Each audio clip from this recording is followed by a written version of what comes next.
এবার পার্ট 4, ধারা 75 থেকে 95 আলোচনা করার চেষ্টা করব। ধারা 75, কমিশন নিয়োগের ক্ষমতা। 4টি ক্ষেত্রে আদালত কমিশন নিয়োগ করতে পারে।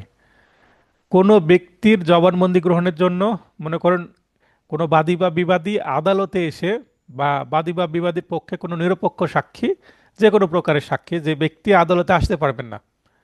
যেমন আমরা সাক্ষ্য আইন যখন পড়বো 32 ধারায় কিন্তু এর বিধান আছে, যে ব্যক্তি আদালতে আসতে পারবেন না সে ব্যক্তির জবানবন্দি গ্রহণের জন্য তার সুবিধাজনক জায়গায় কমিশন নিয়োগ দেওয়া যাবে।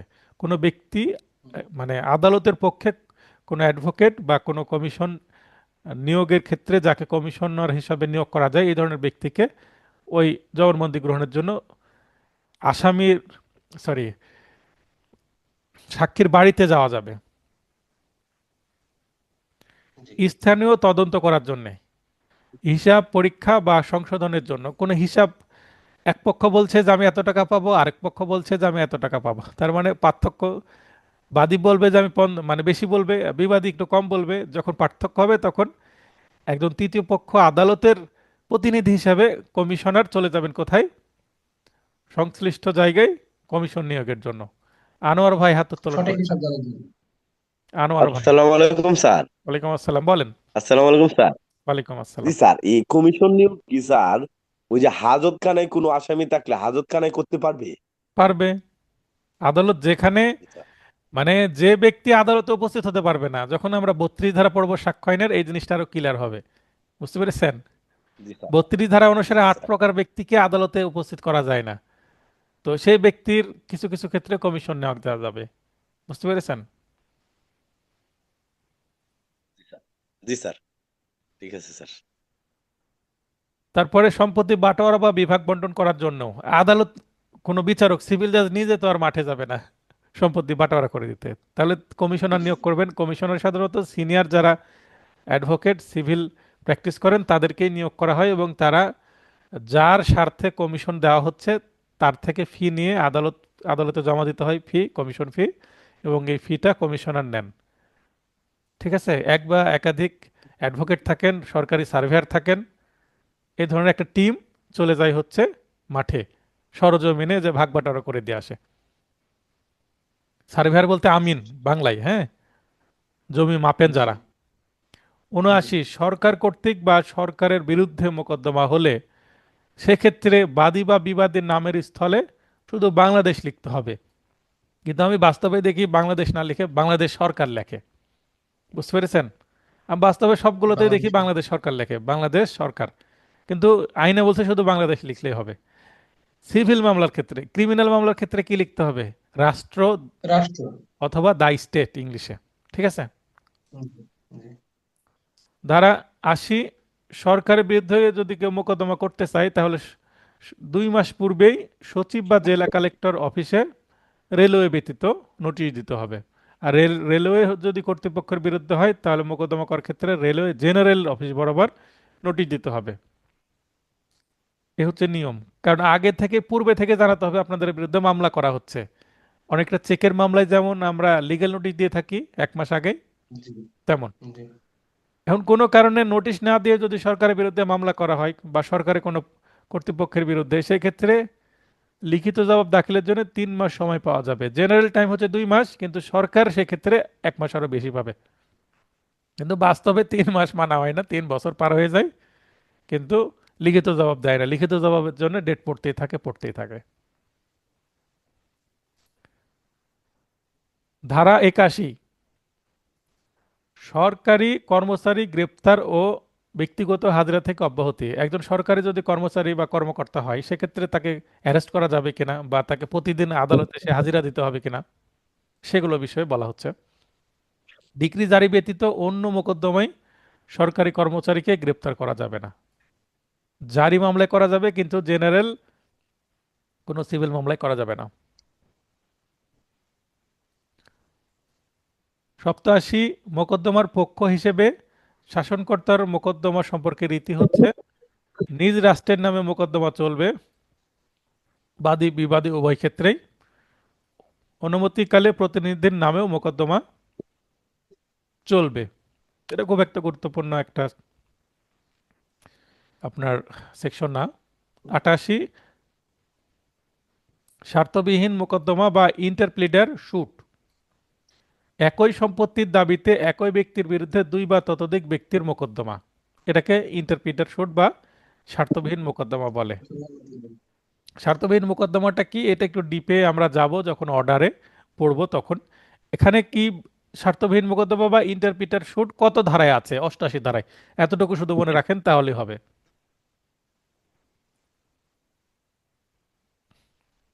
খুবই গুরুত্বপূর্ণ সেকশন। এখান থেকে প্রশ্ন প্রতি বছরই আসে, প্রায় প্রতি বছর একাধিক প্রশ্ন আসে। 89 এ, এ মানে এটা নতুন একটা, অনেক বইয়ে কিন্তু ক লেখা আছে আর ইংরেজিতে হচ্ছে 89 ক্যাপিটাল এ, যেটা অ্যামেন্ডমেন্টের মাধ্যমে এসেছে এবং খুবই গুরুত্বপূর্ণ একটি সেকশন। মধ্যস্থতা বা স্যার লিখিত মিডিয়েশন। পরীক্ষায় এ বা ক এরকম মানে লিখলে তার অসুবিধা নেই স্যার? অসুবিধা নাই, তবে আমি বলবো যে আপনারা এ লিখবেন। কি কারণে? দুই আচ্ছা। হাজার বিশ সালের পরে জুডিশিয়ারি প্রশ্ন করছে, জুডিশিয়ারি প্রশ্নের যে প্যাটার্ন, জুডিশিয়ারি প্রশ্ন দেখলে তারা কিন্তু এ ব্যবহার করে এবং তারা আচ্ছা। আইনের নাম সবসময় ইংলিশে দেয়। কিন্তু বার কাউন্সিলের পুরাতন প্রশ্ন ঘাটলে দেখা যায় তারা ক ব্যবহার করে, আবার আইনের নাম বাংলায় ব্যবহার করে।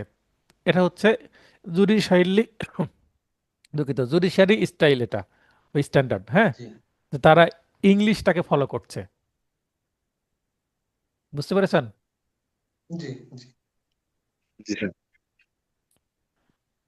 আফটার ফাইলিং রিটেন স্টেটমেন্ট, তার মানে কখন এই পদ্ধতিটা আসবে? আমি কিন্তু প্রথম ক্লাসে দেখিয়েছি যে এডিআর, এডিআর শব্দটা পড়াইনি আপনারা, মধ্যস্থ এখানে লিখে রাখতে পারেন এই সেকশনের নিচে এডিআর, অল্টারনেটিভ ডিসপুট রিসলিউশন।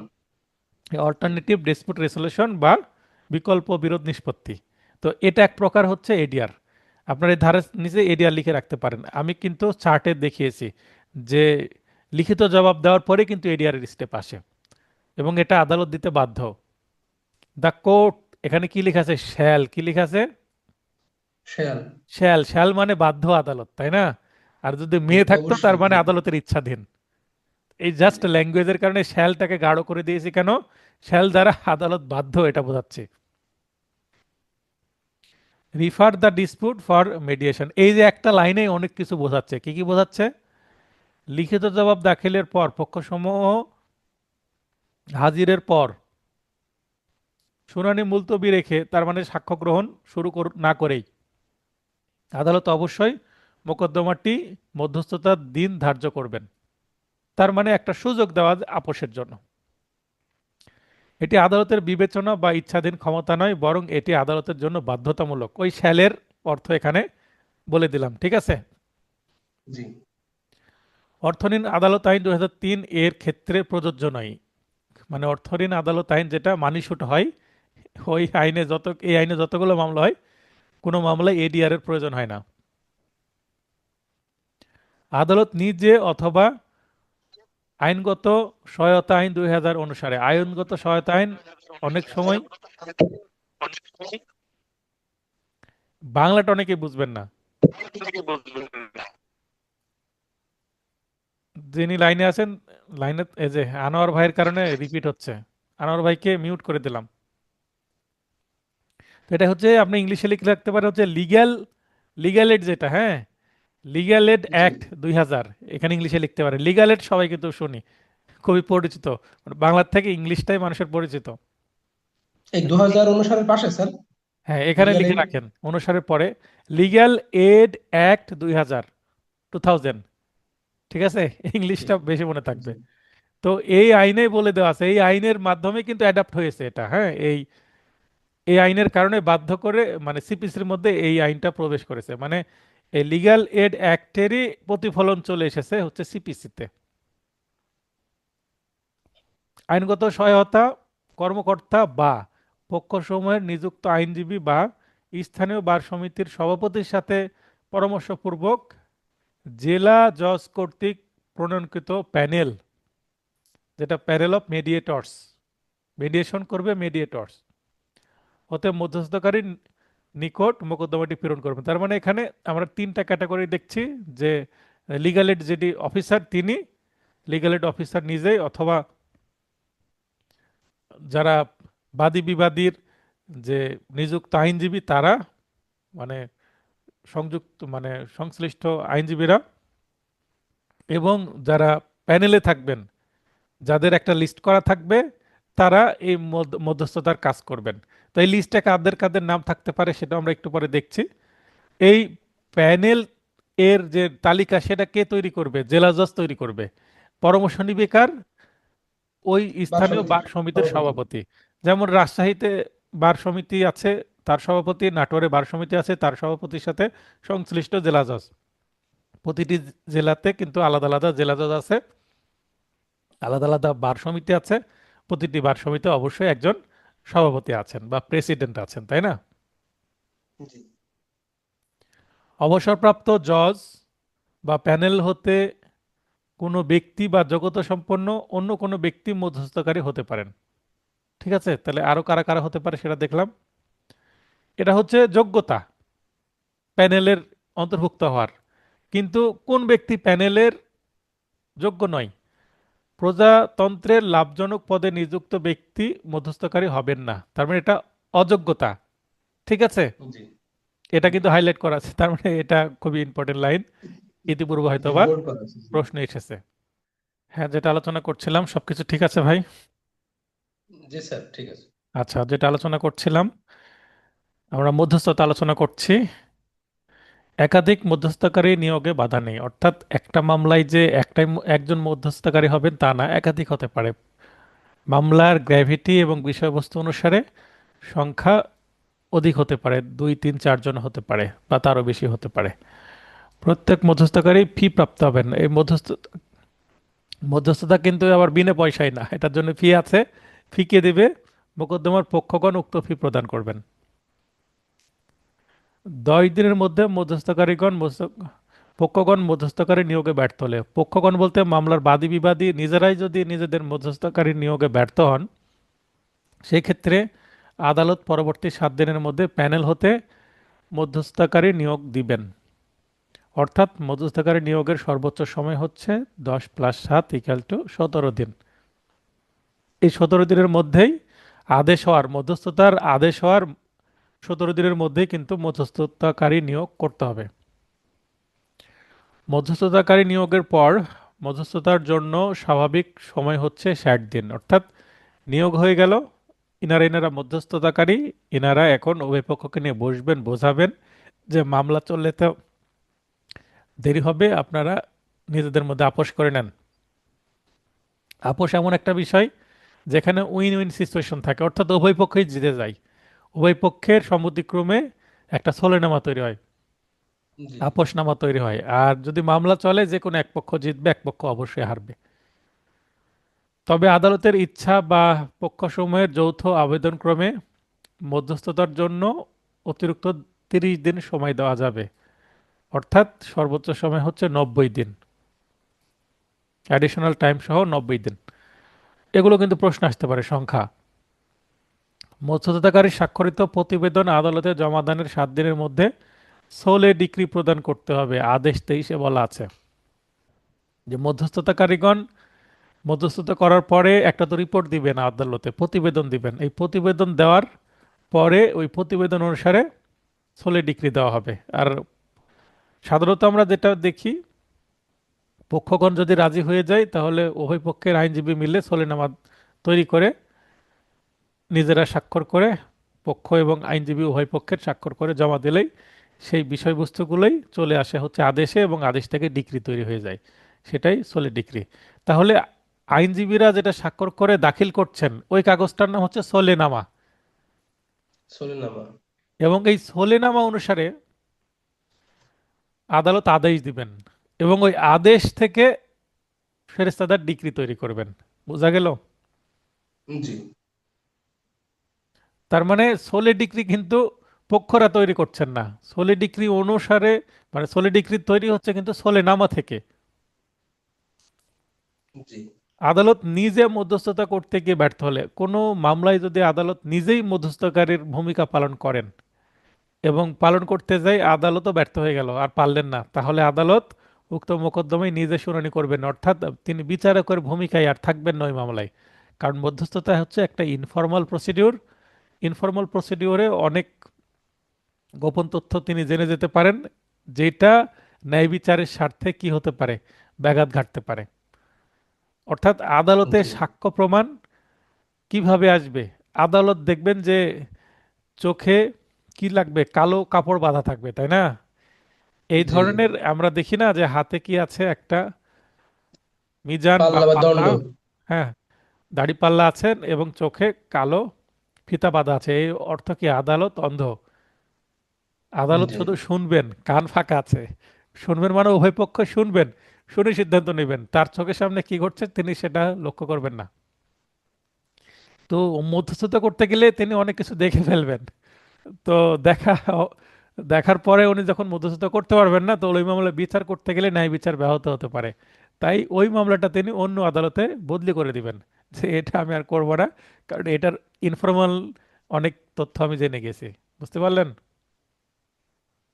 জি মধ্যস্থতা সফল হলে মোকদ্দমা দায়েরের সময় দাখিলকৃত কোর্ট ফি 60 দিনের মধ্যে ফেরত দিতে হবে। মধ্যস্থতা হয়ে যায় যদি, তাহলে মামলার যে কোর্ট ফি সেটা কিন্তু বাদী ফেরত পাবে। কেন ফেরত পাবে? কারণ বিচারিত হলো না। কোর্ট ফি কেন দেওয়া হয়? আদালতের দ্বারস্থ হয়েছে, আদালত আমার জন্য কাজ করবে, তাই আদালতকে কোর্ট ফি দেবো। আদালতকে কোর্ট ফি জি দেওয়া মানে সরকারকে কোর্ট ফি দিচ্ছি আমি, তাই না? সরকার কোর্ট ফি কেন দিচ্ছি? কারণ ওই আদালত তো সরকারের, তাই না? সরকার কি বিচার ব্যবস্থা মানে যে বিচার বিভাগকে তো বেতন, সবকিছু বেতন ভাতা দেয়। বা পুরো অবকাঠামো জি সরকার বহন করে, তাই না? তাহলে কোর্ট ফি এর জি মাধ্যমে মূলত বিচারক, এবং এই যে কোর্টে, একটা কোর্টে বসলে কোর্টের ফ্যান চলবে, কোর্টের পুরো অবকাঠামোর যে একটা খরচা, তাই না, সেইটা, তারপর স্টাফদের বেতন, বিচারকের বেতন, সবকিছুই তো কোর্ট ফি এবং সরকারের অন্যান্য ফান্ডিং থেকে আসে, তাই না, বরাদ্দ থেকে আসে। তো কোর্ট ফি হচ্ছে একটা রেভিনিউ জেনারেট করে। তো এই কারণে মামলা পরিচালনা করার জন্য, মামলা বিচার করার জন্য আদালত একটা কোর্ট ফি নিচ্ছেন, এটা আদালত নির্ধারণ করে দিয়েছে। আদালতকে মানে নির্ধারণ করে দেওয়া হয়েছে কোর্ট ফি অ্যাক্টের মাধ্যমে। তো সে বিচার যেহেতু হলোই না, তাহলে কোর্ট ফি কেন দেবো, তাই না? জি 89 এ ধারা মতে মধ্যস্থতার মাধ্যমে প্রাপ্তস্থলে ডিক্রির বিরুদ্ধে আপিল বা রিভিশন চলবে না। এটা অবশ্য আমরা রিপিট করব কোথায়, 96 ধারায়, একই বিষয়। ব্যাখ্যা: মধ্যস্থতা হচ্ছে একটা নমনীয়তা। ব্যাখ্যায় কিন্তু আসলে মধ্যস্থতার সংজ্ঞা দেওয়া হয়েছে কি, নমনীয়তা মানে সফট, অআনুষ্ঠানিক, ইনফর্মাল, অবাধ্যতামূলক মানে কেউ এটা মানতে বাধ্যতা না, ফ্লেক্সিবল অনেকটা। গোপনীয়তা মানে গোপনে এটা হবে, ওপেন আদালতে হবে না। অপ্রতিদ্বন্দ্বিতামূলক মানে একজন আরেকজনের সঙ্গে প্রতিযোগিতা করবে না, সহযোগিতামূলক। এবং সমঝোতামূলক বিরোধ নিষ্পত্তি। মীমাংসা আংশিক বা সম্পূর্ণ হতে পারে।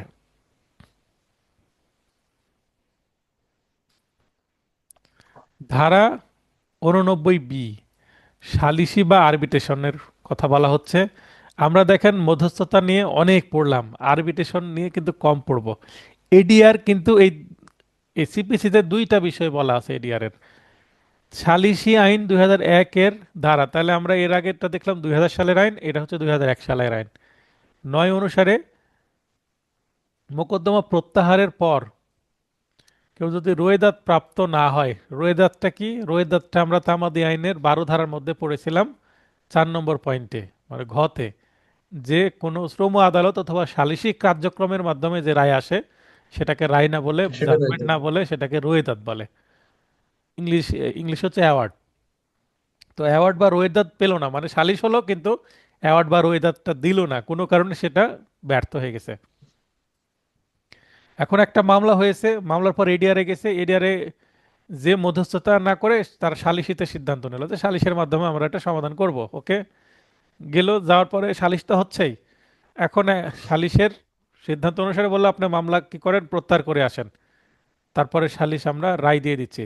মামলা প্রত্যাহার করার পর আর সালিসিক কার্যক্রমের যারা হর্তাকর্তা ছিল, নেতারা বা চেয়ারম্যান, তারপরে মেয়র সাহেব হোক বা কাউন্সিলর হোক বা মেম্বার হোক ইউনিয়ন কাউন্সিলের, তো তারা কি রোয়েদাদ আর দিল না তাকে, কোনো কারণে রোয়েদাদটা ব্যর্থ হয়ে গেছে বা সালিসি কার্যক্রম ব্যর্থ হয়ে গেছে আলটিমেটলি।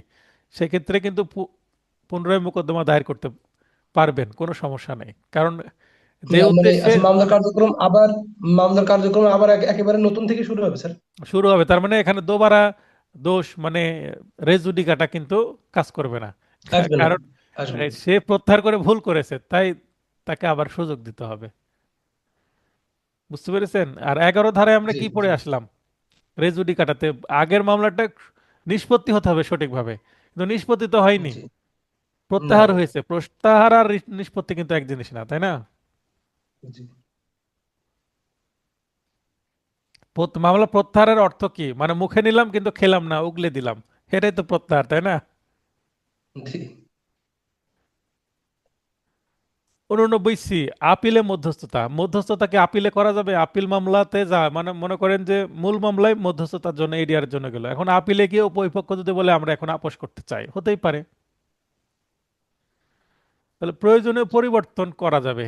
এই যে আমরা এর আগে 89 এ যেটা পড়লাম, এ তে যতটুকু আছে সবগুলোই এর মধ্যে আসবে, কিন্তু প্রয়োজনীয় পরিবর্তন, তার মানে যেখানে মূল মামলা শব্দটা পরিবর্তন হয়, আপিল শব্দটা হবে।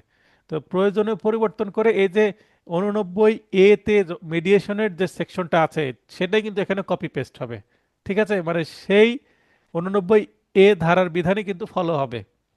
তো প্রয়োজনীয় পরিবর্তন, এই শব্দটা যখন আমরা ইংলিশ প্রভিশনটা পড়বো এই আইনের, তখন সেখানে একটা টার্ম পাবো, সেটা হচ্ছে মুতাটিস মুটান্ডিস। এই শব্দটা ইংলিশ না, সেটা হচ্ছে আরবি ভাষা থেকে এসেছে। তো আমার কাছে মনে হয়েছে কখনো যদি নজরে দেয় আমার মতন, তাহলে এই টার্মটা তুলে দিয়ে বলতে পারে এর অর্থ কি বা কোন ভাষা থেকে এসেছে। ঠিক আছে, তাই আপনাদের জি, জন্য একটা দিয়ে জি, রেখেছি আমি। কারণ এই কেউ যিনি ইংলিশ টার্মগুলো মানে ইংলিশ সেন্টেন্সটা পড়বেন, তখন এই শব্দটা কিন্তু অনেক সময় ডিকশনারিতে পাবেন না, কারণ ইংলিশে তো এটা না, এটা আরবি। শুনে জি, বোঝা যাচ্ছে তাই মুতাতিস না যে আরবির মতো একটা মুতান্দিস। জি, শব্দ, আরবির জি, জি, উচ্চারণে একটা আরবির মতো একটা ভাইব আছে, তাই না? জি, তো প্রয়োজনীয় পরিবর্তন সাপেক্ষে যতদূর সম্ভব 89 ধারার বিধান অনুসরণ করতে হবে আপিলের ক্ষেত্রেও। মূল মামলায় যেভাবে মধ্যস্থতা হয়েছে, আপিলে গিয়ে অ্যাজ ইট ইজ সেম ভাবেই হবে, শুধুমাত্র কিছু কিছু পরিবর্তন হতে পারে। 91, গণউপদ্রব পাবলিক নুইসেন্স। এই যে নুইসেন্স, এটা কিন্তু সিভিলের ক্ষেত্রেও আছে, ক্রিমিনালের ক্ষেত্রেও আছে, হ্যাঁ। তো সিভিল মামলা কেউ যদি করে, নুইসেন্সের মাধ্যমে ক্ষতিপূরণ যদি চায়, কোনো বিশেষ ক্ষতি না হলেও অ্যাটর্নি জেনারেল নিজে, তার মানে এই পাবলিক নুইসেন্স হলে পাবলিক নুইসেন্সের বিরুদ্ধে অ্যাটর্নি জেনারেল মামলা করতে পারবেন। তাকে অ্যাবসোলিউট একটা ক্ষমতা দেওয়া হয়েছে, তিনি অ্যাটর্নি জেনারেল, তাই তিনি যে কোনো পাবলিক নুইসেন্স বন্ধ করার জন্য কিন্তু মামলা করতে পারবেন। সিভিল মামলার কথা বলা হচ্ছে, ক্রিমিনাল মামলাও কিন্তু আছে, আবার টর্ট আইনেও মামলা আছে। বা তার লিখিত অনুমতিক্রমে দুই বা ততোধিক ব্যক্তি নিষেধাজ্ঞা বা যথাযথ প্রতিকারের দাবিতে মোকদ্দমা দায়ের করতে পারবেন। এখন অ্যাটর্নি জেনারেল ছাড়া কি অন্য কোনো ব্যক্তি করতে পারবেন না? পারবেন, কিন্তু সরাসরি আদালতে গিয়ে মামলা করতে পারবেন না। সেই ক্ষেত্রে অ্যাটর্নি জেনারেল বরাবর চিঠি লিখতে হবে, অথবা একটা দরখাস্ত লিখে অ্যাটর্নি জেনারেলের কাছে অনুমতি প্রার্থনা করতে হবে যে আমরা এই বিষয়ে এই জায়গায় এই সমস্যা হচ্ছে, একটা পাবলিক nuisance সংগঠিত হচ্ছে, এটা আমরা বন্ধ করতে চাই বা এর প্রতিকার চাই, নিষেধাজ্ঞা চাই, তো আমরা মামলা করতে চাচ্ছি। কার বরাবর চিঠি লিখতে হবে? অ্যাটর্নি জেনারেল বরাবর। অ্যাটর্নি জেনারেল যদি সুপারিশ করেন, সেক্ষেত্রে এই দরখাস্তটা আবার দুই বা ততোধিক ব্যক্তি, মিনিমাম দুইজন বা তার বেশি, 3 4 5 10 20 100 জন মিলে করতে হবে। এবং এই দরখাস্ত দেখে অ্যাটর্নি জেনারেল সন্তুষ্ট হয়ে সাইন করলে, অনুমতি দিলে, তার সুপারিশ ক্রমে গা মামলা করা যাবে। বুঝতে পারলেন? জি, জি, 94, অতিরিক্ত কার্যক্রম সাপ্লিমেন্টারি প্রসিডিং। মানুষ যখন শরীর দুর্বল হয়ে যায় তখন ভিটামিনস খেতে হয়, তাই না? জি, শরীর যদি দুর্বল না হয়, আপনি পুষ্টিকর খাবার খাবেন, ডিম, দুধ, ফলমূল এবং জাঙ্ক ফুড না খেলেই হলো, তাই না? সুষম খাবার খেলেই শরীর সুস্থ থাকবে এবং শরীরে শক্তি থাকবে। এখন কারো যদি অসুস্থতার কারণে নিয়মিত খাবার না খাওয়ার কারণে বা অ্যান্টিবায়োটিক বা কোনো মানে সাইড ইফেক্ট আছে, এই ধরনের ওষুধ খেলে অনেক সময় শরীর দুর্বল হয়ে যায়, মানে জেনারেল ডায়েটের বাইরে গেলে, তার মানে আপনি প্রতিদিন যে খাবারটা খান সেটার মাধ্যমে সুস্থ থাকেন, এর বাইরে গিয়ে যদি অসুস্থ হলে মানুষের শরীর দুর্বল হয়ে যেতে পারে। অথবা কোনো রোগের কারণে যদি অপারেশন হয়, তাই না, শরীরে অপারেশন করলেও কিন্তু অনেক সময় শরীরে ক্ষত শুকানোর জন্য যে অ্যান্টিবায়োটিকগুলো দেওয়া হয় সেটারও প্রভাবে কিন্তু অনেক সময় মানুষের শরীর দুর্বল হয়ে যায়, রক্ত স্বল্পতা সহ অনেক জটিলতা দেখা যায়। সেক্ষেত্রে কি দিতে হয়? সাপ্লিমেন্টারি ভিটামিন দিতে পারে, আয়রন দিতে পারে, এই ধরনের ক্যালসিয়াম দিতে পারে, এই ধরনের সাপ্লিমেন্টারি মেডিসিন নিতে হয় না? জি। যেটা সাপ্লিমেন্টারি, এটা একটা অতিরিক্ত, যখন আমার দ্রুত একটা রিকভারি দরকার, অথবা যে ব্যক্তি খাবারের মাধ্যমে পর্যাপ্ত পুষ্টি পাচ্ছেন না, তাকে একটা ওষুধ দিয়ে অতিরিক্ত একটা মানে পুষ্টির ব্যবস্থা করা, এই তো সাপ্লিমেন্টারি বিষয়। এই যেমন যে কোনো ভিটামিনসকে কিন্তু সাপ্লিমেন্টারিও বলা হয় এই কারণে, তাই না? জি। তাহলে অতিরিক্ত কার্যক্রম বলতে আমি এই মুহূর্তে যে উদাহরণগুলো দিলাম সেটা সাধারণত সকল মামলায় লাগে না। সকল, যেমন আমার একটা শিক্ষক ছিল ইন্টারমিডিয়েটে, উনি বায়োলজির শিক্ষক।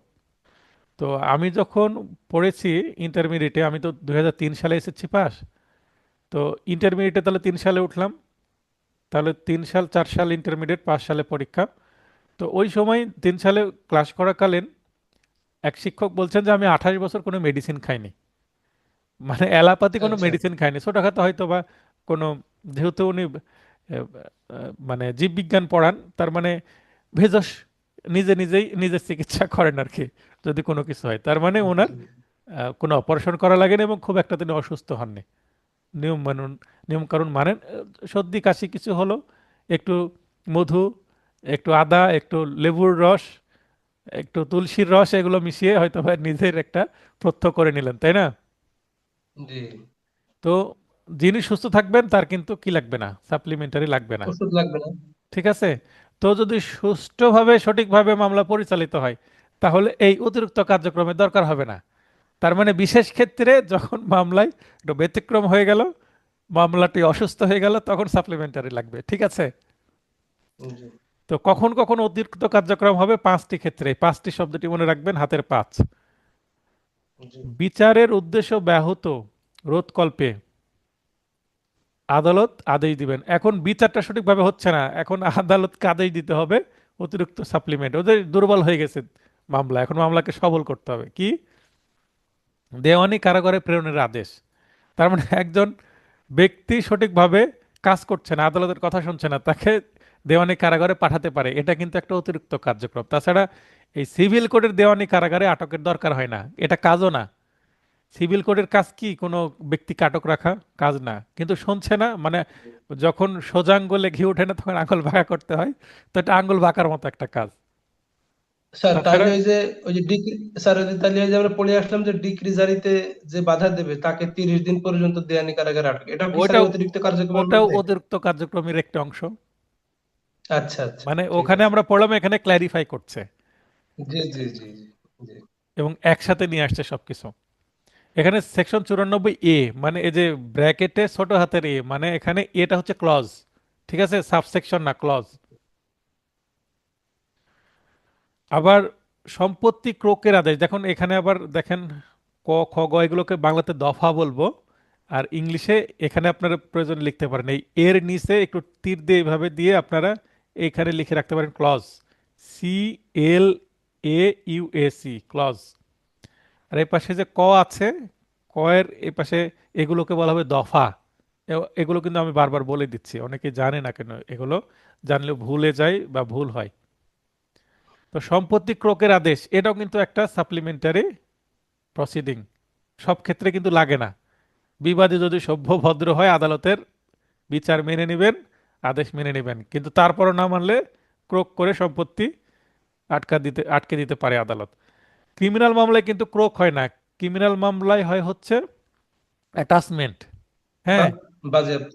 বাজেয়াপ্ত, মানে একই ধরনের বিষয়, মানে ফল একই কিন্তু প্রসিডিউর সামান্য ভিন্ন, তাই নামও ভিন্ন। যেমন ফাইন এবং কম্পেনসেশন, দুই ক্ষেত্রে ক্ষতিপূরণ, কিন্তু যার বিরুদ্ধে ফাইন জরিমানা। হবে তাকে টাকা দিতে হবে, আবার যার বিরুদ্ধে কম্পেনসেশন হবে তাকে টাকাই দিতে হবে, কিন্তু দুইটার নাম ভিন্ন এবং এটার উদ্দেশ্য ভিন্ন, তাই নাম ভিন্ন। বুঝতে পেরেছেন? জি জি।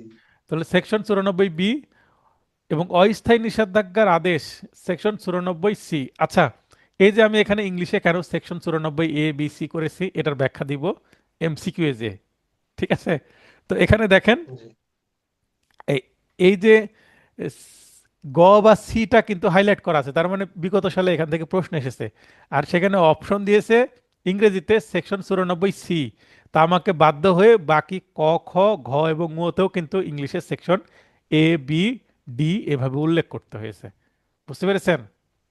জি ওটা একের দোষে প্রশ্ন আসতে দশের পারে। শাস্তি, একের দোষে দশের শাস্তি হয়ে গেছে। একটা জি জায়গা থেকে প্রশ্ন এসেছে, আমি বাধ্য হয়ে প্রত্যেকটাকে আমাকে এখন আপনাদের মনে রাখতে হবে সবগুলোই। এখানে যেহেতু নজর দিয়েছে, এখন সেম ক্যাটাগরি প্রশ্ন করলে আপনার এ, বি, ডি থেকেও আসতে পারে প্রশ্ন, পারে না?